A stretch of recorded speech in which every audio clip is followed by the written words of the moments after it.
Here's chapter 1 of The Dreamer. They led him into the dark. He held whoever it was hand, not knowing the fate that awaited him. He was pushed into an old broken-down toilet, hardly used and almost forgotten. The light was broken and only a thin strip of light shone under the door. Jack was 12. He was a solitary mummy's boy. His only friends were books and the television, but he preferred books. He was an easy target for bullies.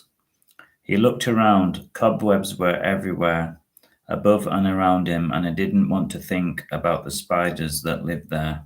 He was terrified of spiders. The two boys laughed. "This is great fun," they said, and pushed Jack onto the toilet seat. He was tired from all of the walking, and he was glad to sit down, however roughly. Jack was worried that they were going to hit him, and he had no way to defend himself. He wasn't violent in any way and didn't know how to be. He tried to make out anything in the dark, but it was hopeless. It was as if the inky darkness had entered his eyes and made them useless. He was afraid of the dark. "This isn't good," he thought dejectedly. Before he could ask them what they wanted, they had locked the door behind him, and he was left alone with his thoughts. Things had been good a few years ago, but as he got older, he was finding himself to be more and more isolated and made fun of, and he didn't know why. It was just the way things are.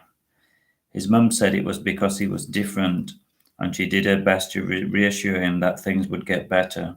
He knew they wouldn't. He sat down heavily on the toilet and began to cry. He knew that the door was bolted shut and that there was little he could do to open it. Tears fell down his cheeks and onto the dusty, dirty floor. The ceiling was nothing but cobwebs, and it was fortunate that he couldn't see the large black spiders moving across them. The exhaustion of the day finally overcame him, and he fell into a sleep as deep and dark as his surroundings.